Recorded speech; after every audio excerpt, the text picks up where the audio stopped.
साथियों नमस्कार। आप सभी का स्वागत है आपके अपने YouTube channel UK exam crackers पर। साथियों, उत्तराखंड प्रवक्ता भर्ती परीक्षा 2024 के अंतर्गत राजनीति विज्ञान विषय के तहत आज मैं आपके लिए जो महत्वपूर्ण टॉपिक लेकर के आया हूं वो है पाश्चात्य राजनीतिक चिंतक जेरेमी बेंथम के संबंध में। साथियों, जेरेमी बेंथम अपने आप में एक महत्वपूर्ण टॉपिक आपके लिए रहेगा प्रवक्ता परीक्षा के लिए। तो आपको जो भी ये महत्वपूर्ण प्रश्न मेरे द्वारा बताए जा रहे हैं, ठीक है, तो अब इन सभी को देख लीजिएगा और निश्चित तौर पर आपको प्रवक्ता परीक्षा में काफ़ी फायदा मिलेगा। तो अंत तक आप इन सभी प्रश्नों को देखिएगा। तो आइए साथियों शुरू करते हैं आज के इस महत्वपूर्ण वीडियो को। साथियों, आपको जो सबसे महत्वपूर्ण बात ध्यान रखनी है वो ये है कि बेंथम उपयोगितावाद का जनक तथा प्रतिपादक कहलाता है, ठीक है, और इनका जन्म 1748 ईस्वी में लंदन के एक प्रतिष्ठित वकील परिवार में हुआ था, ठीक है। तो बहुत ज़्यादा हम इनके जीवन परिचय के संदर्भ में यहाँ पे नहीं समझेंगे, वो अलग से अगर हम जेरेमी बेंथम से संबंधित जो वीडियो बनाएंगे तो उसमें हम उस चीज़ को देखेंगे। ये सिर्फ प्रश्नों का वीडियो है, तो इसमें महत्वपूर्ण चीज़ों को हम समझने की कोशिश करेंगे। तो चलिए साथियों शुरू करते हैं इन महत्वपूर्ण प्रश्नों को। पहला प्रश्न है साथियों, किस पुस्तक की रचना बेंथम ने ब्लैक स्टोन की पुस्तक the commentaries on the laws of England की आलोचना करने के लिए की थी? और मैं आपको बता चुका हूं, पहले भी मैंने आपको यह बात बताई है कि उस समय ब्लैक स्टोन जो कि इंग्लैंड में प्रसिद्ध विधि शास्त्री थे, ठीक है, तो जब उन्होंने कानून के ऊपर अपनी टीकाएं प्रकाशित की और उसमें जो सिद्धांत उन्होंने दिए, तो उसी की आलोचना में बेंथम ने जो महत्वपूर्ण पुस्तक लिखी थी फ्रैगमेंट ऑन गवर्नमेंट, यानी शासन पर कुछ विचार, ठीक है। तो ये महत्वपूर्ण पुस्तक है फ्रैगमेंट ऑन गवर्नमेंट, ठीक है। दूसरा प्रश्न है, जेरेमी बेंथम की पुस्तक an introduction to the principles of morals and legislation सबसे महत्वपूर्ण पुस्तक आप इसको कह सकते हैं, क्योंकि बेंथम जिसे कि उपयोगितावाद का जनक प्रतिपादक कहा जाता है, तो इन्होंने अपना जो उपयोगितावाद का सिद्धांत था अपनी इसी महत्वपूर्ण पुस्तक में दिया था, an introduction to the principles of morals and legislation, ठीक है। और ये पुस्तक साथियों 1789 में प्रकाशित हुई थी, ठीक है। 1789 में ये पुस्तक पब्लिश हुई थी। आपको ये ध्यान रखना होगा, ये महत्वपूर्ण प्रश्न है, ओके। साथियों, आपको बेंथम के द्वारा लिखी गई अन्य महत्वपूर्ण पुस्तकों के बारे में भी जानकारी होनी चाहिए। इसमें साथियों इन्होंने जो अन्य महत्वपूर्ण पुस्तकें लिखी थी वो थी प्रिंसिपल्स ऑफ इंटरनेशनल लॉ, इसके अतिरिक्त discourses on civil and penal legislation 1802, इसके अतिरिक्त a theory of punishment and rewards 1811, ये काफ़ी इंपॉर्टेंट पुस्तक है, ठीक है। और अन्य जो महत्वपूर्ण पुस्तक है कैसिज्म ऑफ पार्लियामेंट्री रिफॉर्म्स 1809। तो ये कुछ महत्वपूर्ण पुस्तकें हैं, आपको ये भी ध्यान रखनी चाहिए। इसके बाद साथियों तीसरा जो महत्वपूर्ण प्रश्न है, इससे पहले मैं आपको बता दूं साथियों, 19वीं शताब्दी के पूर्वार्ध में राजनीतिक चिंतन के क्षेत्र में इंग्लैंड की सबसे बड़ी देन उपयोगितावाद का सिद्धांत था, ओके। और उपयोगितावाद साथियों एक नैतिक सिद्धांत है जिसका आधार सुखवाद है, ठीक है। यानी कि इसका जो मौलिक एक मंतव्य है वो ये है कि मनुष्य की स्वाभाविक प्रवृत्ति आनंद तथा सुख प्राप्त करने की है, ओके। और सुख दुख का मापदंड है उपयोगिता, ठीक है। यानी सुख और दुख का जो मापदंड है वो है उपयोगिता। और उपयोगितावाद का प्रबल जो प्रतिपादन है साथियों वो जेरेमी बेंथम ने किया था, ठीक है। वैसे साथियों बेंथम से पहले David Hume, Richard Cumberland, Francis Hutcheson, Priestley आदि जो विचारक हैं इन्होंने उपयोगितावाद संबंधी अपने विचार प्रकट किए थे। अगर हम देखें साथियों तो ह्यूम ने मनोविज्ञान में इसके मौलिक सिद्धांतों का विकास किया था, कम्बरलैंड ने सामान्य कल्याण को उच्चतम भलाई माना था, और हचेसन ने सर्वप्रथम अधिकतम संख्या के अधिकतम सुख के वाक्य का प्रयोग किया था। लेकिन बेंथम ने विभिन्न क्षेत्रों में बिखरे हुए उपयोगितावादी सिद्धांतों को व्यवस्थित सूत्र में पिरोया साथियों, इसलिए बेंथम ही उपयोगितावाद का जनक तथा प्रतिपादक कहा जाता है, ठीक है। तीसरा महत्वपूर्ण प्रश्न साथियों, बेंथम द्वारा प्रतिपादित उपयोगितावादी राजनीतिक दर्शन को कभी कभी कहा जाता है।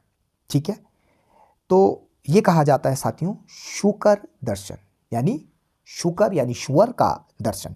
ठीक है, और ये किसने कहा था, एग्जाम में ये भी प्रश्न आता है। तो ये कहा था कार्लाइल ने।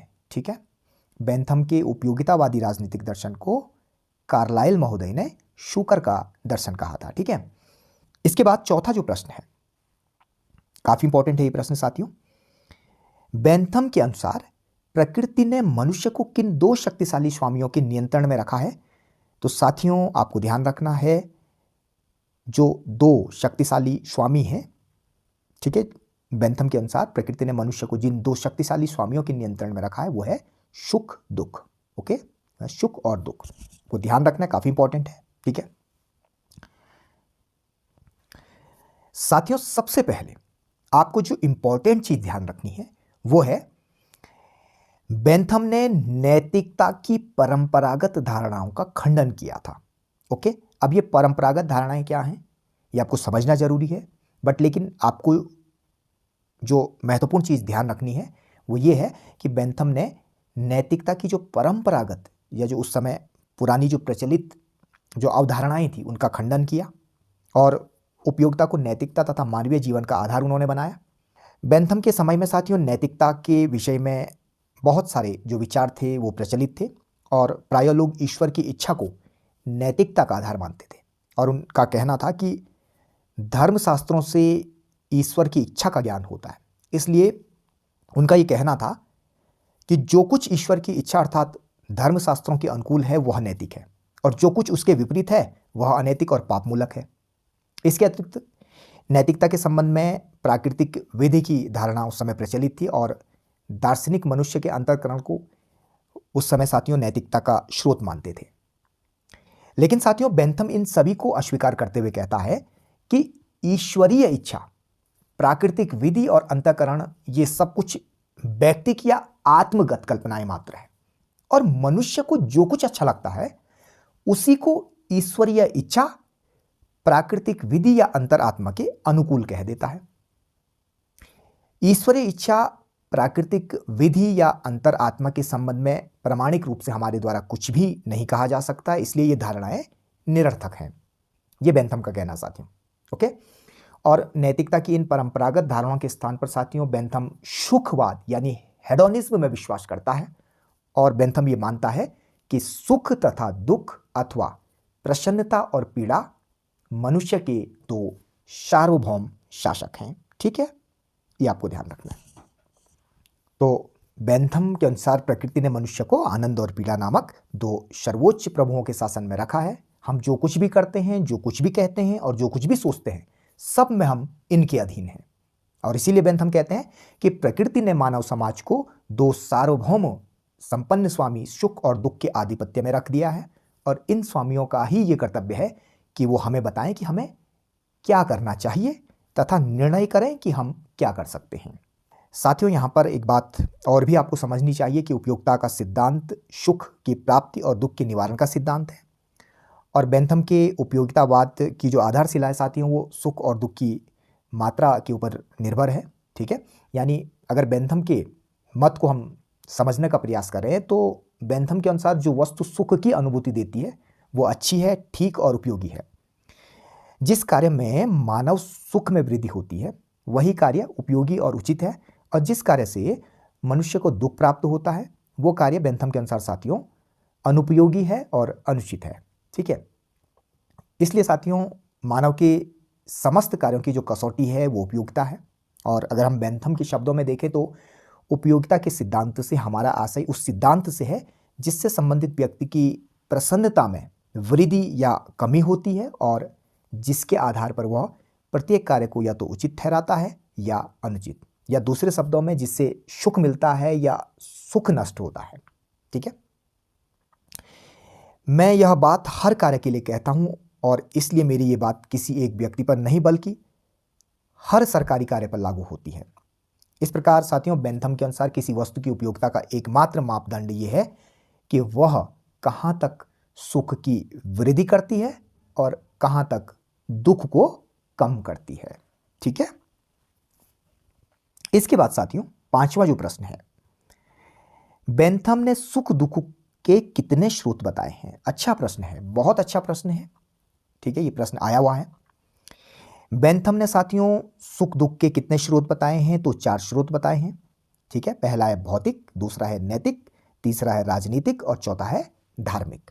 ठीक है साथियों, प्रकृति से प्राप्त होने वाले सुख भौतिक सुख कहलाते हैं। जब कोई सुख या दुख नैतिक दृष्टि से अच्छा या बुरा काम करने पर होता है तो उसे नैतिक सुख या दुख कहते हैं।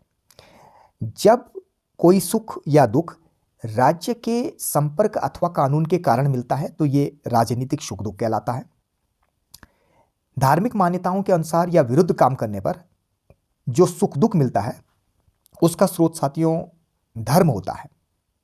ठीक है, सुख दुख के इन चारों स्रोतों को मकान का उदाहरण देते हुए साथियों बेंथम इस प्रकार समझाना चाहते हैं कि अगर मनुष्य का मकान अपनी असावधानी से जलता है तो वह राजनीतिक दंड है, और अगर वह आग लगने पर सहायता न देने वाले साथियों और पड़ोसियों की दुर्भावना से जलता है तो ये जनमत का दंड है, और अगर वह किसी दैवीय प्रकोप से भस्म हुआ है तो इसे धार्मिक दंड माना जाएगा।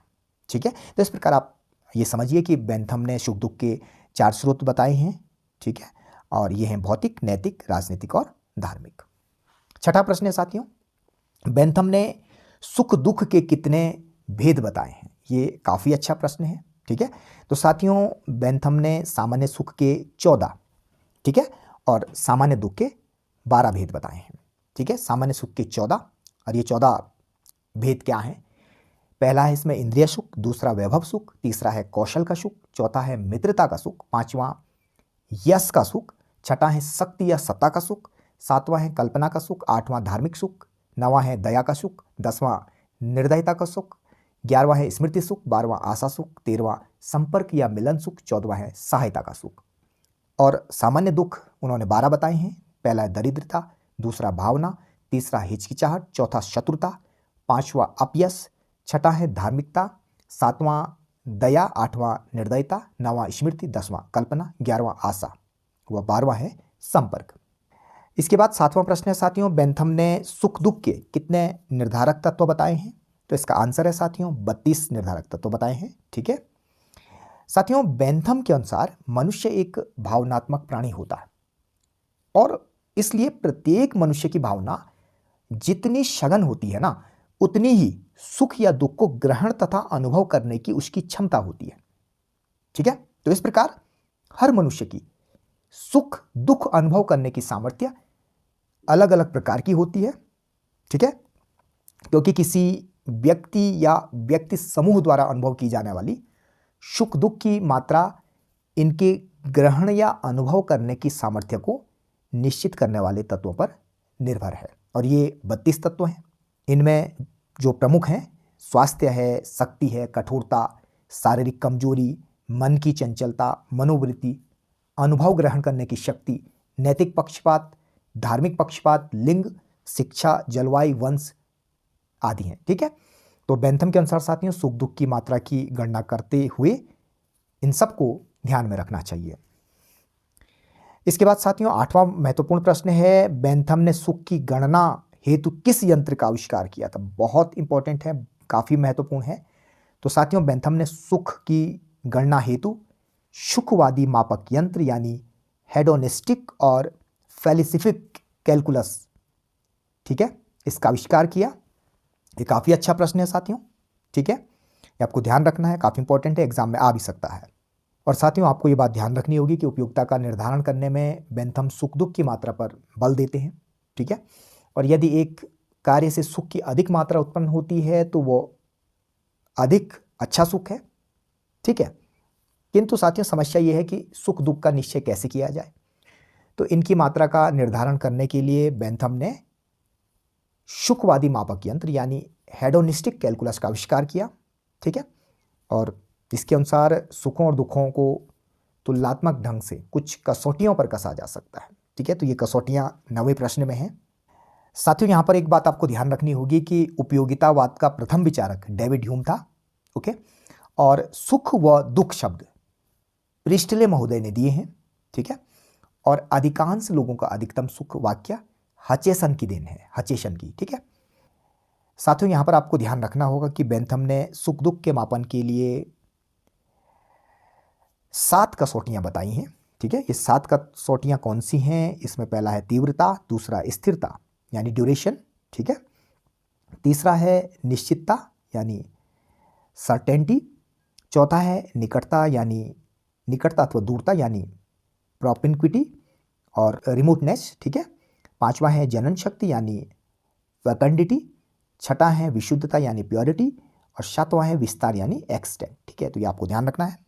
ठीक है, ये 7 कसौटियाँ बेंथम ने बताई हैं सुख दुख के मापन की। ठीक है, और साथियों बेंथम के विचारों को स्पष्ट करते हुए वेपर ने लिखा है कि जब हम सुखों की गणना करते हैं तो हमें उनकी तीव्रता और स्थिरता को ध्यान में रखना चाहिए। हमें उनकी निश्चितता और अनिश्चितता का ध्यान रखना चाहिए, क्योंकि वह सुख जो अधिक निश्चित होता है उस सुख की तुलना में अधिक होता है जो सुख कम निश्चित होता है। और उनकी निकटता व दूरी भी हमारी गणना में आनी चाहिए। वह सुख जो अधिक निकट होता है अथवा अधिक सरलता से प्राप्य होता है उस सुख से अधिक होता है जो दूर होता है और जिसे पाने में अधिक कठिनाई होती है। और साथ ही साथ हमें उनकी जनन शक्ति और उसकी विशुद्धता पर भी विचार करना चाहिए, क्योंकि ऐसा सुख अधिक आनंददायक होता है जिसके पीछे उसी प्रकार के अन्य सुख भी जुड़े हों। तो बेंथम के अनुसार साथियों सुखवादी मापक यंत्र से किसी प्रवृत्ति से उत्पन्न होने वाले सुखों और दुखों का मूल्यांकन करते हुए उन्हें 2 पलड़ों में तोलना होगा। यदि इनमें से सुखों वाला पलड़ा भारी हो तो वह प्रवृत्ति उपयोगी है और यदि दुखों वाला पलड़ा भारी हो तो वह प्रवृत्ति अनुपयोगी होगी। ठीक है साथियों, आपको एक बात ध्यान रखनी होगी कि बेंथम का जो उपयोगितावाद का सिद्धांत है उसके अनुसार सुख की मात्रा समान हो तो बच्चों का खेल या कविता एक ही बात है। साथियों बेंथम 2 सुखों में केवल संख्यात्मक यानी मात्रात्मक श्रेष्ठता का ही विधान करते हैं। ठीक है, अर्थात गुण की दृष्टि से सभी सुख समान हैं। यदि उनमें कोई अंतर है तो वो अधिक और कम का अंतर है। और उनके अनुसार साथियों गणना करने से जो भी सुख मात्रा में अधिक हो उसे अपनाना चाहिए और सुखों की मात्रा समान होती है।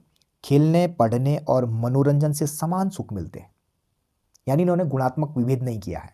ध्यान रखना आपको, सिर्फ मात्रात्मक अंतर इन्होंने प्रस्तुत किया है। जबकि इनके जो शिष्य हैं जॉन स्टुअर्ट मिल, इन्होंने जो संशोधन किया है उपयोगितावाद में तो उन्होंने गुणात्मक रूप से अंतर यहाँ पे करने की कोशिश की है। ठीक है, तो इस प्रकार अगर हम देखें जब इन्होंने गुणात्मक भेद नहीं किया है सिर्फ मात्रात्मक भेद किया है तो ये कहते हैं कि सुखों की मात्रा समान होती है और इस प्रकार खेलने, पढ़ने और मनोरंजन से समान सुख मिलता है। और बेंथम अपने शब्दों में कहते भी हैं, ये बहुत इंपॉर्टेंट है, आपको ध्यान रखना होगा, एग्जाम में आ सकता है। क्या कहते हैं बेंथम कि सुख की मात्रा समान होने पर पुष्पिन जो कि बच्चों का खेल है और कविता का रसास्वादन दोनों एक ही कोटि के आनंद हैं, यानी क्वालिटी और pleasure being equal pushpin is as good as poetry. तो दुखों में भी बेंथम गुणात्मक भेद नहीं करते हैं और उसी के शब्दों में एक कील चुभने से उतनी ही पीड़ा होती है जितनी एक कर्कश कविता सुनने से, यानी there is no differences between a purpose and a piece of poetry. और बेंथम ये भी कहता है कि अधिकतम सुख की गणना करने में प्रत्येक व्यक्ति को एक माना जाएगा और किसी को भी एक से अधिक नहीं माना जाएगा।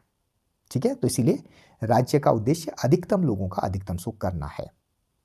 इसके बाद साथियों 10वां प्रश्न है, काफी इंपॉर्टेंट प्रश्न है, इस प्रश्न के आने की प्रबल संभावना है, बेंथम से संबंधित ये प्रश्न है।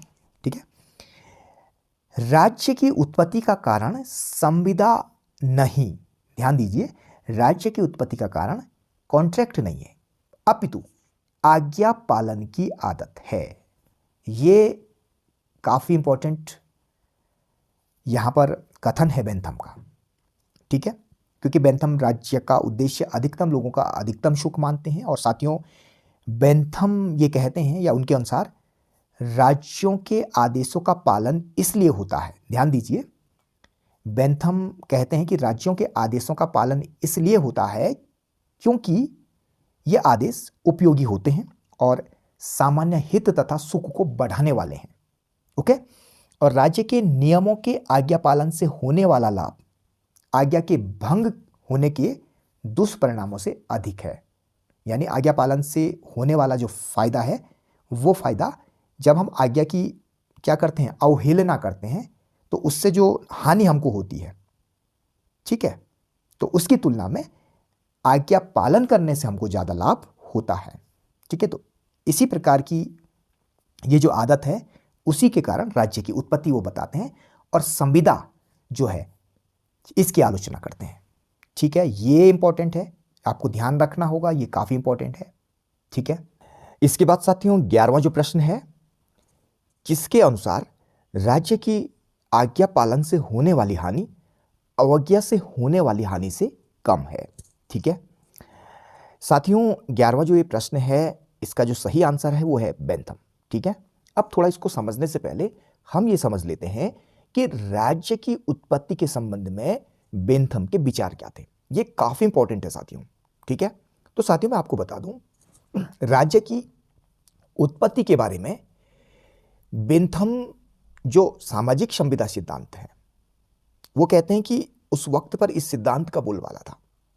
ठीक है, और बेंथम ने सामाजिक जो संविदा सिद्धांत है इस सिद्धांत को अस्वीकार किया था और अस्वीकार करते हुए इसका विरोध किया, उसने उग्र विरोध किया और उसने ये कहा कि कोई भी कॉन्ट्रैक्ट नहीं हुआ था और यदि कोई ऐसा हुआ भी हो तो वर्तमान पीढ़ी उसे मानने के लिए बाध्य नहीं की जा सकती है।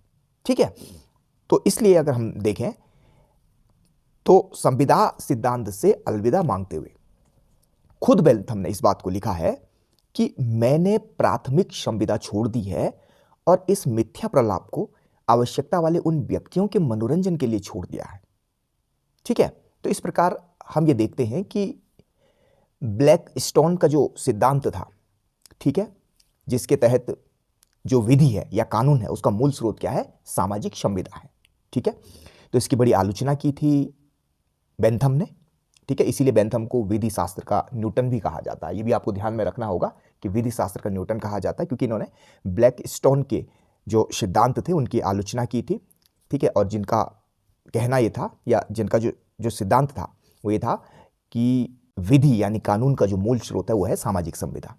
ठीक है, तो आपको ये बात ध्यान रखनी होगी कि बेंथम ने राज्य की उत्पत्ति के बारे में जो प्रचलित सामाजिक संविदा सिद्धांत था उसको अस्वीकार करते हुए उसका उग्र विरोध किया था। ठीक है, और इससे अलविदा मांगते हुए बेंथम ने क्या लिखा, मैंने प्राथमिक संविदा छोड़ दी है और इस मिथ्या प्रलाप को आवश्यकता वाले उन व्यक्तियों के मनोरंजन के लिए छोड़ दिया है। एग्जाम में ये प्रश्न आएगा, आ सकता है। उसके बाद बेंथम ने सिर्फ जो संविदा सिद्धांत है उसका विरोध ही नहीं किया बल्कि बेंथम ने राज्य की उत्पत्ति के संबंध में क्या कुछ कहा है। ठीक है, तो यही जो लाइन है कि राज्य की आज्ञा पालन से होने वाली हानि अवज्ञा से होने वाली हानि से कम है। ठीक है, अब इसको इस तरह से आप समझने की कोशिश करें कि बेंथम ने राज्य की उत्पत्ति के संबंध में संविदा सिद्धांत का खंडन करने के बाद इस प्रश्न पर विचार किया कि राज्य की उत्पत्ति कैसे हुई। साथियों, बेंथम आदर्शवादियों के इस मत से भी सहमत नहीं है कि हम राज्य की आज्ञा का पालन इसलिए करते हैं क्योंकि राज्य नैतिक एवं श्रेष्ठतम संस्था है। तो इस बात से भी वो सहमत नहीं थे। ठीक है, और जैसे आदर्शवादी कहते थे कि राज्य के आदेशों का पालन करना हम अपना नैतिक कर्तव्य मानते हैं अथवा ऐसा करने से हमारा नैतिक विकास होता है। ठीक है, लेकिन बेंथम ऐसा नहीं कहते। बेंथम के अनुसार ये काफी इंपॉर्टेंट है कि राज्य की उत्पत्ति का कारण संविदा नहीं अपितु आज्ञा पालन की आदत है। ठीक है, और लोगों में आज्ञा पालन की आदत इसलिए आती है क्योंकि वह उपयोगी है और सामान्य सुख तथा हित को बढ़ाने वाली है। इसलिए बेंथम ने कहा था साथियों कि राज्य की आज्ञा पालन से होने वाली हानि उसकी अवज्ञा करने से होने वाली हानि से कम है। ठीक है, तो इसलिए उन्होंने ये कहा कि राज्य की उत्पत्ति संबंधी जो विचार हैं उनके इन विचारों का आधार उनका उपयुक्तता का सिद्धांत है। यानी जब व्यक्तियों की एक संख्या आदतन एक व्यक्ति या व्यक्ति समूह की आज्ञा पालन करती है तो वे व्यक्ति राजनीतिक समाज या राज्य की रचना करते हैं। और अगर दूसरे शब्दों में देखें तो राज्य व्यक्तियों का एक योग मात्र है और उसका हित उसके घटकों के हित के योग के अतिरिक्त और कुछ भी नहीं है। ठीक है, तो अगर संक्षेप में इस बात को समझने की कोशिश करें तो बेंथम के लिए राज्य का अस्तित्व व्यक्तियों के लिए है और राज्य व्यक्तियों के हित साधन के लिए एक साधन मात्र है। राज्य का कोई भी ऐसा हित नहीं हो सकता जो उसके घटकों यानी व्यक्तियों के हितों से ऊपर हो। ठीक है, तो इसलिए उन्होंने क्या कहा कि राज्य की आज्ञा पालन से होने वाली जो हानि है, ठीक है, ये हानि अगर हम अवज्ञा करते हैं, ठीक है, यानी आज्ञा का पालन नहीं करते हैं तो उससे होने वाली हानि से कम हो है। ठीक है, तो इसको आप देखिएगा, काफी इंपॉर्टेंट है। इसके बाद है साथियों 12वां प्रश्न, किसके अनुसार यदि अवज्ञा के संभावित अनिष्ट अभीष्ट से कम हो तो व्यक्ति संप्रभु का प्रतिरोध कर सकता है। ये काफी अच्छा ये प्रश्न बन सकता है। ठीक है, तो ये कहा था बेंथम ने। ठीक है, अब साथियों यहां पर आप ये समझने की कोशिश करें कि बेंथम की इन पंक्तियों से हमको उसके संप्रभुता संबंधी जो विचार हैं उनका पता लगता है, उसके व्यूज क्या थे सॉवरेनिटी को लेकर के। साथियों बेंथम राज्य की संप्रभुता का समर्थक है। ठीक है, क्योंकि कानून आदेश होता है इसलिए यह सर्वोच्च शक्ति का ही आदेश हो सकता है। और बेंथम की धारणा है कि राज्य का अस्तित्व तभी तक रह सकता है जब तक सर्वोच्च सत्ता की आज्ञा का पालन लोग स्वभाव तो करते हैं। ठीक है, और कानूनन दृष्टि से साथियों बेंथम का संप्रभु निरपेक्ष और असीमित है। राज्य की संप्रभुता पर प्राकृतिक कानून एवं प्राकृतिक अधिकार द्वारा कोई बंधन नहीं लगाया जा सकता।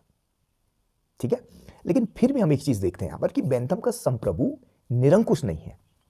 ठीक है, और बेंथम के अनुसार व्यक्ति उसी सीमा तक संप्रभु की आज्ञा का पालन और कानून की आज्ञा का पालन कर सकते हैं जिस सीमा तक वैसा करना उनके हित में लाभदायक और उपयोगी होता है। यदि संप्रभु के आदेश व्यक्तियों के लिए उपयोगी न हो, ध्यान दीजिए, यदि संप्रभु के आदेश व्यक्तियों के लिए उपयोगी न हो तो उनका यह दायित्व हो जाता है कि वे उसका प्रतिरोध करें।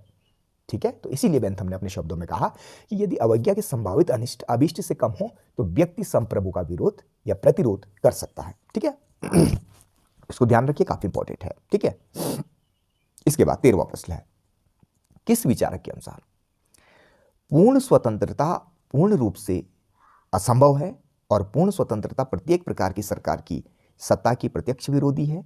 क्या प्रत्येक मनुष्य स्वतंत्र रूप से उत्पन्न होते हैं? एक भी व्यक्ति ऐसा नहीं है, इसके विपरीत सब व्यक्ति पराधीन होते हैं। यह बेंथम का कथन है, काफी इंपॉर्टेंट है। यह बेंथम का कथन है, आपको ध्यान रखना होगा। ठीक है साथियों, इन पंक्तियों से बेंथम के द्वारा जो प्राकृतिक अधिकारों के सिद्धांत हैं उनका खंडन किया गया था। आपको ध्यान रखना है कि Bentham rejects theory of natural rights. जो प्राकृतिक अधिकारों का सिद्धांत है, जो प्राकृतिक अधिकार हैं, उनका खंडन करते हैं बेंथम। ठीक है साथियों, जिस समय बेंथम एक विचारक के रूप में उभर रहे थे उस समय प्राकृतिक अधिकार यानी नैसर्गिक अधिकार, या हम ये कह सकते हैं कि जो नैसर्गिक सिद्धांत है अधिकारों का, उसका वर्चस्व था, उसका बोलबाला था। और उस वक्त पर थॉमस पेन और गॉडविन जैसे विचारकों ने प्राकृतिक अधिकारों पर काफी जोर दिया था। और यह कहा जाता है कि मनुष्य को स्वतंत्रता और समानता के अधिकार प्रकृति के नियम से मिले हुए हैं। तो साथियों बेंथम इस बारे में कुछ अलग सोचते थे। बेंथम ने इस धारणा की, यह हम कह सकते हैं कि मजाक उड़ाया। स्वतंत्रता और समानता के अधिकारों की खिल्ली उड़ाते हुए उसने लिखा कि पूर्ण स्वतंत्रता पूर्ण रूप से असंभव है और पूर्ण स्वतंत्रता प्रत्येक प्रकार की सरकार की सत्ता की प्रत्यक्ष विरोधी है। क्या सब मनुष्य स्वतंत्र रूप से उत्पन्न होते हैं? एक भी व्यक्ति ऐसा नहीं है, इसके विपरीत सब मनुष्य पराधीन पैदा होते हैं। इसलिए साथियों आप यहां पर जो 15वां प्रश्न देख रहे हैं, ठीक है, इसलिए उन्होंने अपनी इस बात को कहा, यहां पे इसको निश्चित तौर पर आपको इसको समझना ही होगा क्योंकि काफी इंपॉर्टेंट है, आ सकता है एग्जाम में। ठीक है, तो उन्होंने प्राकृतिक अधिकारों को केवल एक प्रलाप और मूर्खता का नंगा नाच बताया। और बेंथम का कहना था कि व्यक्ति के प्राकृतिक अधिकारों का विचार सामाजिक जीवन में अराजकता को, राज्य सत्ता के प्रतिरोध को स्थान देता है। इसलिए बेंथम के शब्दों में प्राकृतिक अधिकार बकवास मात्र हैं, प्राकृतिक और अहस्तांतरणीय अधिकार अलंकारिक बकवास हैं और शब्दाडंबरों के ऊपर की बकवास हैं। ठीक है, अगर आपको प्रश्न पूछा जाता है कि यह किसने कहा था कि प्राकृतिक अधिकार बकवास मात्र हैं, प्राकृतिक और अहस्तांतरणीय अधिकार अलंकारिक बकवास हैं या शब्दाडंबरों के ऊपर की बकवास हैं, तो ये बेंथम ने कहा था। ठीक है, 14वां प्रश्न है, अधिकार मानव के सुखमय जीवन के नियम हैं जिन्हें राज्य के कानूनों द्वारा मान्यता प्रदान की जाती है। ठीक है, तो काफी अच्छा है ये भी। तो ये बेंथम का विचार था कि अधिकार मानव के सुखमय जीवन के नियम हैं जिन्हें राज्य के कानूनों द्वारा मान्यता प्रदान की जाती है। ठीक है, ये भी आपको ध्यान रखना है। ठीक है, ये सारे जो तथ्य हैं साथियों बहुत इंपॉर्टेंट हैं। तो यहाँ पर आप इस बात को समझ गए हैं कि बेंथम ने प्राकृतिक अधिकारों का तो खंडन किया था, ठीक है। और बेंथम ने अधिकारों के संबंध में फिर क्या कहा, तो उनकी एक सरल मान्यता उन्होंने प्रतिपादित की। उनके अनुसार अधिकारों का निर्माण सामाजिक परिस्थितियों से होता है और वे ही अधिकार मान्य एवं उचित हैं जो समाज के अधिकाधिक व्यक्तियों को अधिकाधिक सुख उपलब्ध कराएं। तो इसलिए बेंथम के शब्दों में अधिकार मानव के सुखमय जीवन के नियम हैं जिन्हें राज्य के कानूनों द्वारा मान्यता प्रदान की जाती है, ठीक है। तो अधिकारों के प्राकृतिक स्वरूप को अस्वीकार करते हुए बेंथम ने उनके सामाजिक और वैधानिक स्वरूप पर जोर दिया और उसने अधिकारों के दो प्रकार बतलाए साथियों। पहला है कानूनी अधिकार और दूसरा है नैतिक अधिकार, ठीक है। यानी कानूनी अधिकार मानव के बाह्य आचरण को और नैतिक अधिकार उसके आंतरिक आचरण को नियंत्रित करते हैं, ठीक है। और एक चीज और आप ध्यान रखेंगे कि बेंथम सिर्फ अधिकारों की चर्चा नहीं करते हैं, वो कर्तव्यों पर भी बल देते हैं, क्योंकि बेंथम के अनुसार कर्तव्य रहित अधिकार निष्प्राण और महत्वहीन है, ठीक है। इसके बाद 16वां प्रश्न है, बेंथम के सुखवादी दर्शन को किसने सुअरों का दर्शन का पिग फिलोसॉफी कहा, तो ये कहा था कार्लाइल ने, ठीक है। इंपॉर्टेंट है, आप इसको ध्यान रखिए। इसके बाद किस विद्वान ने बेंथम की प्रशंसा में यह कहा या बेंथम की प्रशंसा इस रूप में की कि बेंथम के समय से लेकर आज तक ऐसा कोई भी विधि सुधार मेरी दृष्टि में नहीं आता जिस पर उनका प्रभाव ना हो, तो ये कहा था हेनरी मैन ने। काफी इंपॉर्टेंट है, ठीक है, ये हेनरी मैन ने कहा था। साथियों, मैं आपको यहाँ पर बता देना चाहता हूँ कि विधि निर्माण के क्षेत्र में उन्होंने काफ़ी रिफॉर्म्स लाए थे, काफ़ी सुधार किए थे, ठीक है। साथियों, बेंथम एक महान विधि सुधारक थे। अपनी इनकी जो पुस्तक है principles of morals and legislation, ठीक है, तो इस पुस्तक के प्रकाशित होने पर बेंथम विधि निर्माण एवं विधि सुधार के एक नए पैगंबर बन गए। साथियों, संसार के विभिन्न देशों के राजनेता व्यावहारिक पथ प्रदर्शन के लिए उनकी ओर देखने लगे और ब्लैकस्टोन ने अंग्रेजी संविधान को दैवी इच्छा के अनुसार एक क्रमिक स्वाभाविक विकास बताते हुए इसकी बड़ी प्रशंसा की थी। बेंथम ने सिद्ध किया कि अंग्रेजी विधि व्यवस्था केवल दुर्बल और गरीबों को सताने वाली एक निर्लज निरंकुशता थी, ठीक है, और ये शिक्षित और शक्ति संपन्न लोगों को सहायता देने की व्यापक योजना थी ताकि ये लोग अज्ञानी और दलित लोगों को दबाए रख सकें। ओके, तो बेंथम के अनुसार विधि निर्माण का उद्देश्य आजीविका, पर्याप्तता, समानता और सुरक्षा, इंपॉर्टेंट है, आजीविका, पर्याप्तता, समानता और सुरक्षा, ठीक है। सामान्य अर्थों में जनता का हित संवर्धन ही विधि का या कानून निर्माण का उद्देश्य है और बेंथम का ये कहना है कि यदि विधियों का पालन कराना है तो यह आवश्यक है कि विधि को जनता का समर्थन प्राप्त हो, ठीक है, और बलपूर्वक कानून मनवाने और सार्वजनिक असंतोष का परिणाम अंतोगत्वा क्रांति होता है कि अगर आप जबरन बलपूर्वक कानून को मनवाते हैं, ठीक है, तो इससे निश्चित तौर पर अंत में क्रांति ही देखने को मिलती है, क्योंकि इस कारण लोगों में असंतोष व्याप्त होता है और इसके कारण इसका विरोध होता है, क्रांति होती है। तो इसलिए यदि हम चाहते हैं कि जनता प्रसन्नतापूर्वक कानूनों का पालन करे तो जनता को विधि निर्माण की आवश्यकता सरल और स्पष्ट शब्दों में समझाई जानी चाहिए। तो इसलिए बेंथम ने खुद ये अनुभव किया कि उस समय की जो विधियां थी, जो कानून थे, बड़े अस्त व्यस्त अवस्था में थे और उनका संहिताकरण यानी कोडिफिकेशन, ध्यान रखें, किया जाना है, ये बेंथम ने महसूस किया। तो विधियों की संहिताबद्ध करने के अलावा उसने अपना ध्यान उनके स्वरूप संगठन की ओर भी दिया। साथियों, बेंथम उस अनावश्यक परिभाषिकता और प्राविधिकता, व्यर्थ के शब्द जाल, अप्रचलित जो शब्दावलियां उस समय की थी उनसे बड़ा चिढ़ते थे, ठीक है, जो उस समय के विधि निर्माताओं को काफ़ी पसंद थी, ठीक है, तो बड़ी जटिल वो शब्दावलियां हुआ करती थी, ठीक है। तो इसलिए बेंथम का कहना था कि विधियों को सीधे साधे या आसानी से समझ में आने वाले छोटे छोटे वाक्यों में व्यक्त किया जाना चाहिए और विधियां उन लोगों के लिए भी सुलभ और सुगम होनी चाहिए जिन पर उनके पालन करने का उत्तरदायित्व हो, ठीक है। तो इसलिए संक्षेप में अगर हम देखें तो बेंथम ने उस समय की जो विधियां थी और उन विधियों को लागू करने वाली जो व्यवस्था थी उसकी आलोचना की, परंतु वो केवल विध्वंसक आलोचक नहीं थे। उनका उद्देश्य मौलिक रूप से रचनात्मक था और आलोचना तो इन लक्ष्य की प्राप्ति का साधन था साथियों, ठीक है। उन्होंने न केवल विभिन्न यूरोपीय देशों की विधियों की बल्कि अंतर्राष्ट्रीय विधि की भी विवेचना और बड़े महत्वपूर्ण सिद्धांत उन्होंने प्रतिष्ठित किए थे।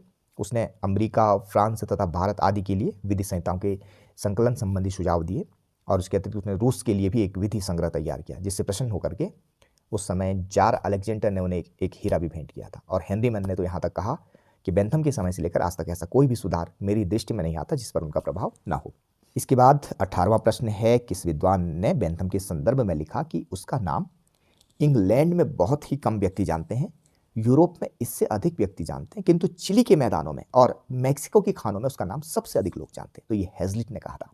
ठीक है, वीडियो काफ़ी लेंदी होने की संभावना है साथियों, तो मैं कोशिश करूंगा कि कुछ चीज़ों को बिना समझाए हुए मैं आपको बताता रहूं। ठीक है, 19वां प्रश्न है, बेंथम के द्वारा अपराधियों के दैनिक जीवन, ठीक है, दैनिक जीवन को व्यवस्थित करने के लिए एक योजना बनाई गई थी जिसे किस नाम से जाना जाता है?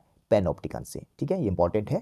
ठीक है, अपराधियों के दैनिक जीवन को व्यवस्थित करने के लिए बेंथम ने जो योजना बनाई थी साथियों, उसको पैनोप्टिकन नाम दिया गया था। ठीक है, और इस योजना के अनुसार कारागार की जो इमारतें हैं वो अर्धचंद्राकार बनाई जाए, ये बेंथम ने कहा, जिससे कि जेल का अधिकारी अपने निवास स्थान से जेल की सभी कोठरियों पर भली भांति नजर रख सके।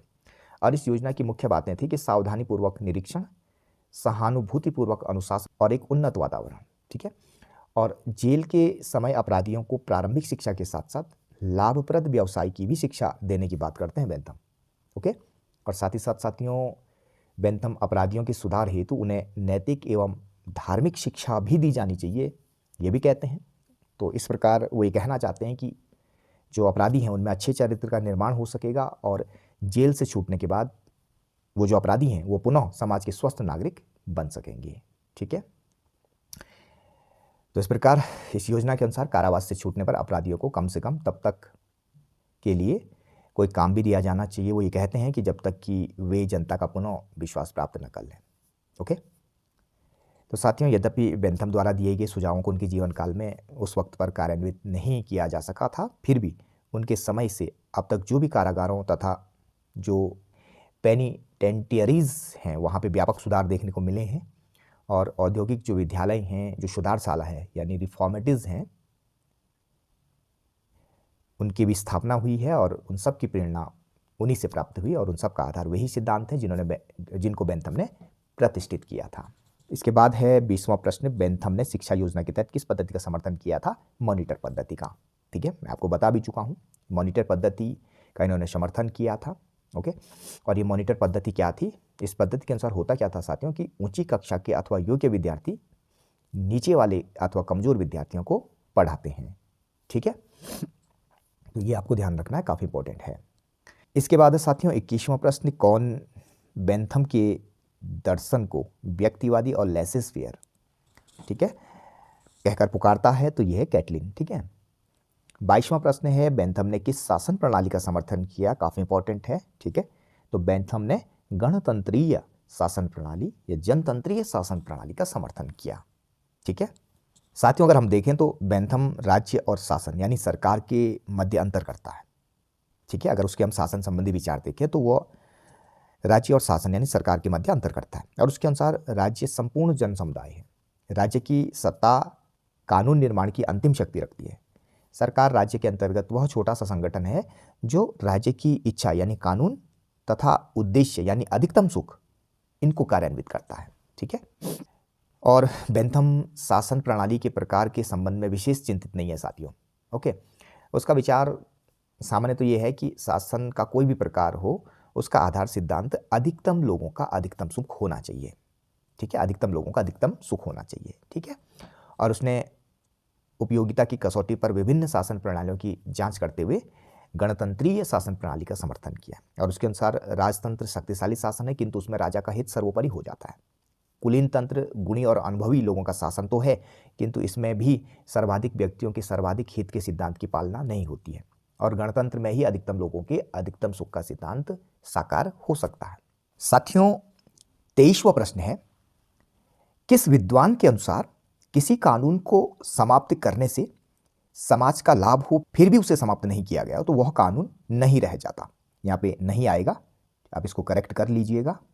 ठीक है, तो वह कानून नहीं रह जाता, तो ये कहा था बेंथम ने। किसने कहा था? बेंथम ने। ठीक है, ये आपको ध्यान रखना होगा।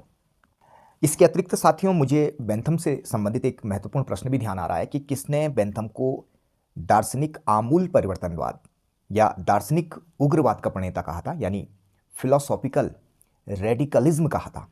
ठीक है, दार्शनिक आमूल परिवर्तनवादी या दार्शनिक उग्रवाद का प्रणेता कहा था, तो ये कहा था सेबाइन ने। आप इसको लिखना चाहें तो आप लिख लीजिए, सेबाइन ने कहा था। ठीक है, 24वां जो प्रश्न है काफ़ी इंपॉर्टेंट है और मैं पहले बता चुका हूँ। ठीक है, संविदा सिद्धांत को अस्वीकार करते हुए बेंथम ने क्या कहा था कि मैंने प्राथमिक संविदा छोड़ दी है और इस मिथ्या प्रलाप को आवश्यकता वाले उन व्यक्तियों के मनोरंजन के लिए छोड़ दिया है, ये बेंथम ने कहा था। 25वां प्रश्न है, किस विचारक ने राज्य की उत्पत्ति तथा प्रकृति की विवेचना में सामाजिक संविदा की अवधारणा का प्रयोग नहीं किया है? तो यह है बेंथम। ठीक है, इसको अस्वीकार किया है उन्होंने। ओके, उसके बाद है 26वां प्रश्न, बेंथम ने अधिकार के कितने प्रकार बताए हैं? अच्छा प्रश्न है। तो अधिकार के उन्होंने 2 प्रकार बताए हैं, वो मैं पहले आपको बता चुका हूँ, कानूनी अधिकार, नैतिक अधिकार। इसके बाद बेंथम के दर्शन का आधार वाक्य, यानी उसके जो उपयोगितावादी दर्शन है उसका आधार वाक्य है अधिकतम लोगों का अधिकतम सुख। ये किससे लिया है? ये फ्रांसिस हचेसन से उन्होंने लिया है। ठीक है, इंपॉर्टेंट है। उसके बाद है 28वां प्रश्न, किस विद्वान के अनुसार प्रत्येक लोकतांत्रिक सरकार बेंथम के अधिकतम व्यक्तियों के सुख की वृद्धि और दुख के निवारण के विचार को अस्वीकार नहीं कर सकती? ये कहा था हार्मोन ने। आप नोट कर लीजिएगा, काफी इंपॉर्टेंट है, हार्मोन ने कहा था। ठीक है, इसके बाद बेंथम द्वारा लिखी गई पुस्तक शासन पर कुछ विचार, फ्रेगमेंट्स ऑन गवर्नमेंट, ये 1776 में प्रकाशित हुई थी। ठीक है, इसके बाद है 30वां प्रश्न, बेंथम ने जनतंत्र की सफलता के लिए किस प्रकार की व्यवस्था पर बल दिया था? काफ़ी इंपॉर्टेंट है साथियों, काफ़ी। मैंने कहा था ना, मैं सब कुछ इस वीडियो में कवर करने की कोशिश कर रहा हूँ और मुझे लगता है कि ये सारी चीज़ें बेंथम के संदर्भ में आपके लिए काफ़ी रहेंगी लेक्चर परीक्षा के लिए। ठीक है, बेंथम ने जनतंत्र की सफलता के लिए किस प्रकार की व्यवस्था पर बल दिया था? तो साथियों, सार्वभौमिक वयस्क मताधिकार, वार्षिक संसद, एक सदनीय व्यवस्थापिका और गुप्त मतदान पर। ठीक है, बहुत इंपॉर्टेंट है, आपको उसको ध्यान रखना ही होगा। ठीक है, क्योंकि शासन प्रणाली में सुधार को लेकर के उन्होंने जो कुछ कहा था, ठीक है, तो उसमें साथियों राजनीतिक विचारों की अगर दृष्टि से हम देखें तो बेंथम जनतंत्रवादी था, यानी गणतंत्रवादी था, और उपयोगिता के सिद्धांत के अनुसार जनसत्ता और जनतंत्र ही उपयोगी सिद्ध होते हैं। ठीक है, जनतंत्र में ही सबकी स्वार्थ सिद्धि का सिद्धांत लागू हो सकता है और राजतंत्र इस दृष्टि से उपयोगी सिद्ध नहीं हो सकता। ठीक है, तो इसी प्रकार उपयोगितावादी सिद्धांत के अनुसार अल्पतंत्र भी ठीक नहीं बैठता है और वास्तव में साथियों जनतंत्र ही अधिकतम लोगों के लिए अधिकतम सुख का साधन बन सकता है। तो अपने समकालीन विचारकों की भांति ब्रिटिश शासन प्रणाली की अत्यधिक प्रशंसा करने के बजाय बेंथम ने बड़ी दृढ़ता और ईमानदारी के साथ उसकी आलोचना की। तो उसने जनतंत्र की सफलता के लिए सार्वभौम वयस्क मताधिकार, वार्षिक संसद, एक सदनीय व्यवस्थापिका और गुप्त मतदान पर विशेष जोर दिया। साथियों, बेंथम ने सार्वभौमिक पुरुष मताधिकार का पुरजोर समर्थन किया और इसके लिए उसने केवल ये शर्त रखी कि मताधिकार का प्रयोग करने वाला थोड़ा पढ़ा लिखा यानी साक्षर हो, थोड़ा बहुत। लेकिन उसने महिला मताधिकार पर इसलिए जोर नहीं दिया क्योंकि उसकी दृष्टि में अभी इंग्लैंड में इस अधिकार के उपभोग का समय नहीं आया था। तो एक हिसाब से हम ये कह सकते हैं कि महिला मताधिकार का विरोधी ये रहा, बल्कि जो जॉन स्टुअर्ट मिल है वो प्रबल समर्थक थे महिला मताधिकार के। ये अंतर है इनमें। ठीक है, जैसे बेंथम गुप्त मतदान पर जोर देते हैं लेकिन वहीं मिल खुली मतदान व्यवस्था पर भी बल देते हैं। ठीक है, इसके अतिरिक्त साथियों बेंथम ने कॉमन सभा के वार्षिक चुनाव आयोजित करने पर जोर दिया और उसका ये भी एक अभिमत था कि संसद के सत्र अल्पकालीन हों ताकि सदस्यों को अधिक समय तक अपने निर्वाचन क्षेत्रों में रहने और मतदाताओं से संपर्क स्थापित करने में सुविधा हो सके। साथ ही साथ उसका ये भी आरोप था कि प्रचलित व्यवस्था के अंतर्गत एक बार निर्वाचन हो जाने के बाद सांसदों का अपने निर्वाचन क्षेत्र से संपर्क टूट जाता है और तब सांसद जनता का प्रतिनिधित्व न करके अपने खुद के न्यस्त स्वार्थों के प्रतिनिधि बन जाते हैं। ठीक है, तो बेंथम के युग में मतदाता साथियों स्वतंत्रतापूर्वक अपने मत का प्रयोग करने में डरते थे क्योंकि हाथ उठाकर खुले मतदान की व्यवस्था उस समय प्रचलित थी। तो इसलिए बेंथम गुप्त मतदान के पक्ष में था। ठीक है, और इसके साथ साथ लॉर्ड सभा जो सार्वजनिक हितों के प्रति उदासीन सदन था उसको भंग कर देने का सुझाव भी बेंथम ने दिया था।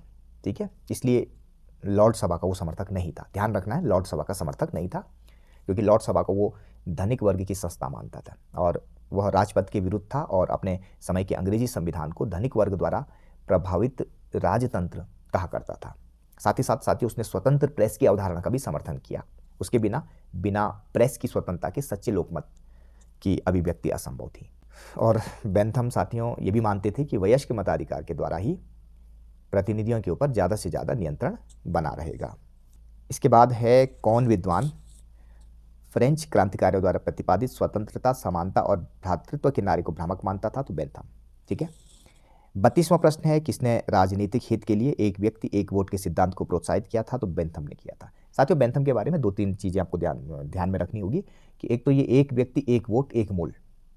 ठीक है, इस प्रकार इनका ये प्रसिद्ध वाक्य, और ये कह सकते हैं हम कि इसका समर्थन इन्होंने किया था, एक व्यक्ति एक वोट एक मूल। हाँ, और साथ ही साथ सार्वभौमिक वैश्विक मताधिकार का समर्थन किया था, वार्षिक संसद का समर्थन किया था, यानी संसद का कार्यकाल 1 वर्ष हो और प्रत्येक वर्ष नवीन चुनाव हो।